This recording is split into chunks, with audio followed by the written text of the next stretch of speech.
어제 자유보다 이유 당신이 먼저입니다 라는 제목으로 내 확신은 하나님 앞에 조용히 품고 형제 앞에서는 사랑이 먼저 나오도록 하자고 말씀 나눴습니다. 그런데 사실 이게 쉽지 않죠. 아니, 너무 힘든 것 같아요.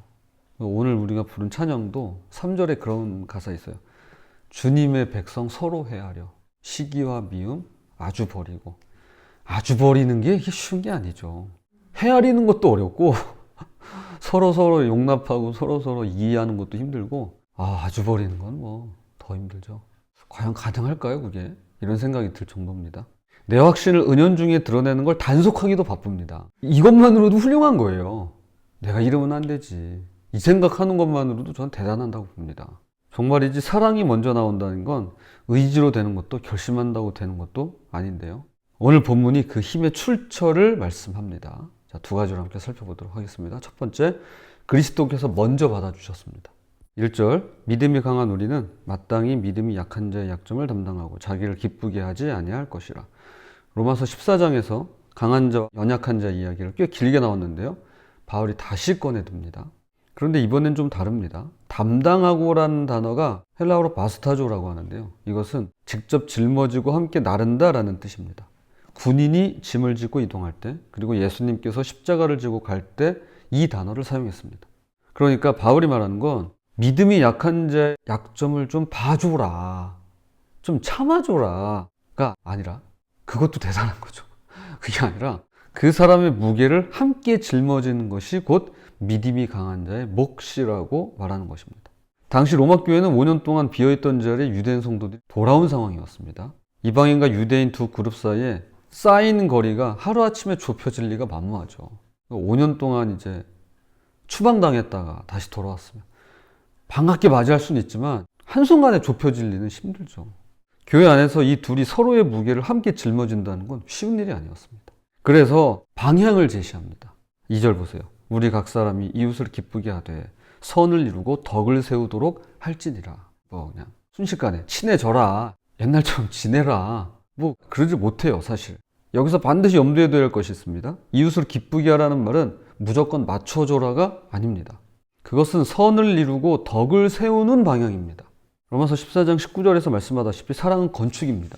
상대방이 세워져 가는 방향으로 행동하는 것이죠.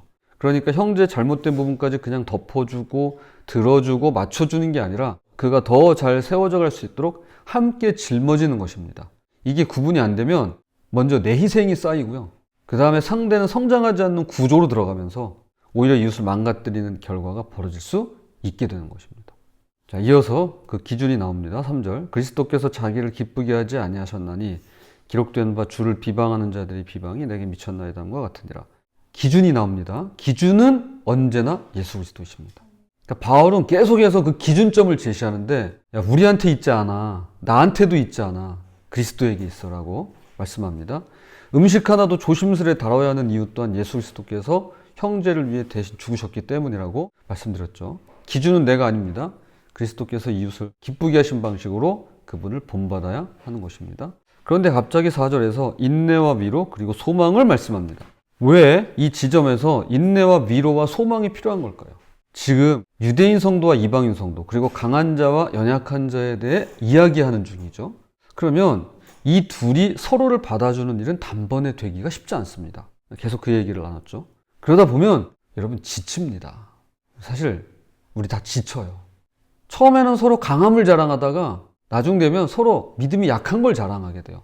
나 약해, 그러니까 나 좀 챙겨줘, 먼저 나서줘, 이런 식으로 말이죠.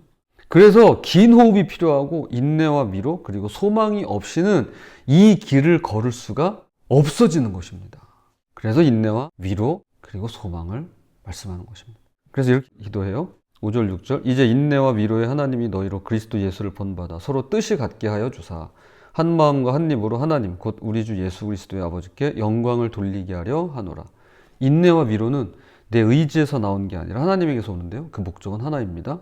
서로 다른 사람들이 한 목소리로 같은 하나님을 찬양하는 것이죠. 그리고 이 단락 전체 결론을 이렇게 내립니다. 7절, 그러므로 그리스도께서 우리를 받아 하나님께 영광을 돌리심과 같이 너희도 서로 받으라. 서로 받으라. 이 한 문장이야말로 오늘 본문 전체 핵심입니다. 이 말씀을 위해서 1절부터 쭉 왔다고 보는 것입니다. 너희도 서로 받으라는 명령의 근거는 딱 하나죠. 똑같습니다. 기준점이 되는 예수 그리스도입니다. 주님이 우리를 먼저 받으셨기 때문에 우리도 받을 수 있는 거예요. 여기서 받으셨다는 단순히 참아줬다가 아닙니다. 로마서 5장의 표현이 있습니다. 로마서 5장 6절 경건하지 않을 때, 8절 아직 죄인 되었을 때, 10절 하나님과 원수 되었을 때 주님이 우리를 받아주셨습니다. 우리가 충분히 변화돼서 나름 괜찮을 때 받아주신 게 아닙니다. 바닥을 칠 때 주님이 우리를 받아주신 거예요. 가장 준비가 안 되어 있던 그 순간에 이미 받아주셨습니다. 그러므로 우리가 서로를 받아주는 일 역시 상대가 내 마음에 들 정도로 충분히 변한 다음에 할 일이 아님을 알 수가 있는 것입니다. 둘째로 이것은 처음부터 계획된 일이었습니다. 8절 내가 말하노니 그리스도께서 하나님의 진실하심을 위하여 할례의 추종자가 되셨으니 이는 조상들에게 주신 약속들을 견고하게 하시고, 예수 그리스도를 가리켜 할례의 추종자라고 할 때 이 말은 할례 받은 사람들의 종으로 오셨다는 뜻입니다. 예수님께서 굳이 그 자리까지 내려오신 이유는 하나님께서 아브라함에게 하신 약속을 신실하게 이루시기 위함입니다. 그리고 유대인에 이어서 이방인을 언급합니다. 9절 이방인들도 그 긍휼하심으로 말미암아 하나님께 영광을 돌리게 하려 하심이라. 유대인에게는 약속의 신실함을, 이방인에게는 그 약속의 긍휼함을 나타내시는데요. 이 둘은 앞서 말씀드린 것처럼 결국 같은 방향을 향하고 있습니다. 바로 하나님께 영광을 돌리기 위함입니다. 그래서 기억나시죠? 우리가 진노의 그릇인데 주님이 우리를 긍휼의 그릇으로 삼으셨어요. 그 안에다가 하나님의 영광의 풍성함을 담으시기 위함이에요. 그러면서 구약성경 4군데를 인용합니다. 시편, 신명기, 그리고 시편이 한 번 더 나오고요. 이사야, 이렇게 인용해요. 이게 뭐냐면 율법서, 성문서, 예언서에서 가져온 겁니다. 이 율법, 성문서, 예언서를 합치면 뭐가 되냐면요. 구약이 돼요. 그래서 모든 구약에서 다 가져왔다는 의미입니다. 즉 이방인을 향한 하나님의 뜻은 갑작스럽지 않습니다. 처음부터 일관된 계획이었음을 유대인의 성경, 즉 구약 성경으로 직접 증명하고 이방인들에 대한 편견을 누그러뜨리기 위한 설득의 과정이라고 할 수 있는 것입니다. 바울도 설득하고 있는데 우리도 설득해야죠. 시도는 해야죠. 노력은 해야죠. 수고는 드려야죠.